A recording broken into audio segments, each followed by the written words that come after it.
తెలంగాణ కాంగ్రెస్లో పదవి ఉన్నా లేకపోయినా అసంతృప్తి వ్యక్తం చేయటం, అసహనం ప్రదర్శించటం సాధారణ అంశాలుగా మారాయి. పార్టీ కోసం పనిచేసి ఏ పోస్టు రానివారు ప్రభుత్వంపై ఆగ్రహం వ్యక్తం చేశారంటే అర్థం ఉంటుంది. కానీ బీఆర్ఎస్ టికెట్పై గెలిచి కాంగ్రెస్లో చేరి ప్రభుత్వ సలహాదారుగా ఉన్న నేతే అసంతృప్తి వెళ్ళగక్కడం ఏంటన్న ప్రశ్న వస్తోంది. ధిక్కార స్వరం వినిపిస్తున్నారా అనేవారు లేకపోలేదు. ఇంతకీ ఎవరా నేత? ఏ నియోజకవర్గం? ఆ నేత అసంతృప్తికి కారణం ఏంటి? దీనిపై ప్రభుత్వంలో జరుగుతున్న చర్చ ఏంటి?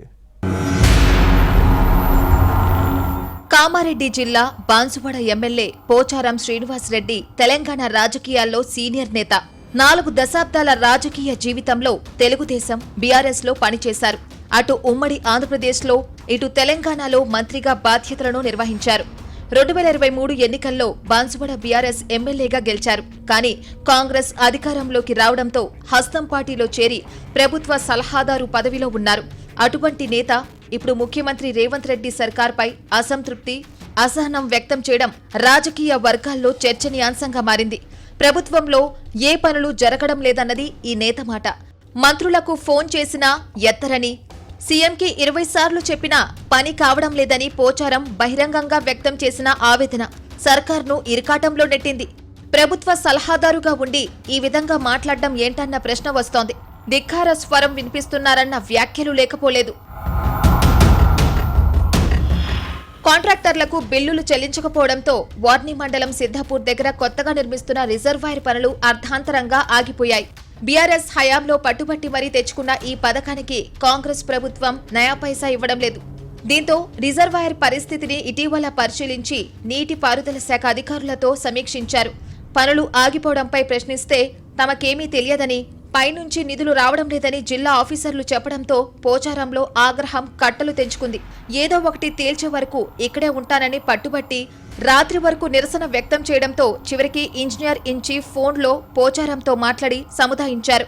ఇక్కడే పెండింగ్ బిల్లులు, నిలిచిపోయిన అభివృద్ధి పనులు, ప్రభుత్వ తీరుపై ఈ నేత తన ఆవేదనంతా వెళ్లగక్కారు. ఏ పనులు జరగడం లేదంటూ మండిపడ్డారు. పోచారం తీరును చూసిన వారు ఉన్న చోట కుదురుగా ఉండలేక, పోయిన చోట పొందలేక పోయారన్న సామెతను గుర్తు చేసుకున్నారు. ఏదో ఊహించుకుని బీఆర్ఎస్ ను వీడి కాంగ్రెస్ లోకి వస్తే చివరికి చింతే మిగిలిందన్న పోచారం ఆవేదన ప్రభుత్వ యంత్రాంగాన్ని కదిలించాయి. తాను సీనియర్ ఎమ్మెల్యేనని, 20 ఏళ్లు మంత్రిగా చేసిన విషయాన్ని గుర్తు చేశారు. ప్రస్తుత మినిస్టర్లు తన ఫోన్ ఎత్తడం లేదని ఆవేదన వ్యక్తం చేసిన విషయాన్ని ప్రస్తావించుకోవాలి. మంత్రిగా ఉన్నప్పుడు అర్ధరాత్రి ఫోన్ చేసిన స్పందించి సమస్యను పరిష్కరించేవాడినని చెప్పిన విషయాన్ని గుర్తుపెట్టుకోవాలి. మంత్రులు, ఎమ్మెల్యేల ఫోన్ కాల్స్ కు స్పందించకపోవడం ఏం దరిద్రమంటూ చేసిన వ్యాఖ్యలు సర్కార్ను ఇబ్బంది పెట్టాయి. తమాషాకు చేస్తానా, పైరవీలకు చేస్తానా, ప్రజల కోసం చేస్తా, ఇదేం రాజకీయం, ఎందుకీ పాలిటిక్స్ అంటూ పోచారం భావోద్వేగానికి లోనయ్యారంటే గుండెల్లో ఎంత అసంతృప్తి గూడు కట్టుకుందో అర్థం చేసుకోవచ్చు. నియోజకవర్గ అభివృద్ధి కోసమే అధికార పక్షంతో చేతులు కలిపానని అప్పట్లోనే పోచారం చెప్పిన విషయాన్ని గుర్తుపెట్టుకోవాలి. తాను చేసింది తప్పైతే చెప్పుతో కొట్టాలని భావోద్వేగానికి లోనయ్యారు.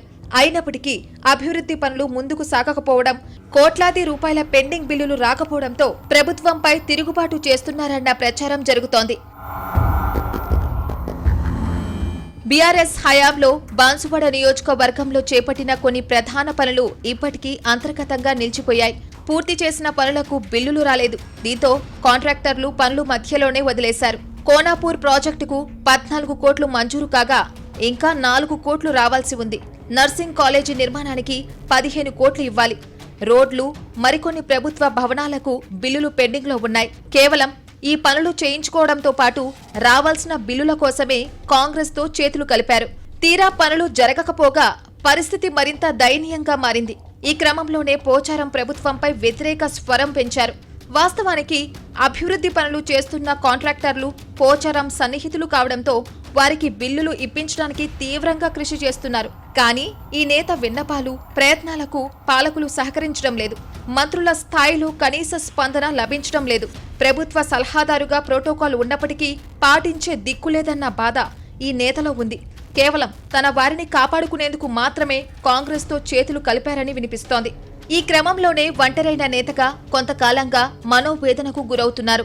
అయితే పోచారం శ్రీనివాసరెడ్డి తీరుపై స్పందించిన టీపీసీసీ అధ్యక్షుడు మహేష్ కుమార్ గౌడ్ పెద్దాయనతో అన్నీ మాట్లాడానని చెప్పిన విషయాన్ని గుర్తుపెట్టుకోవాలి.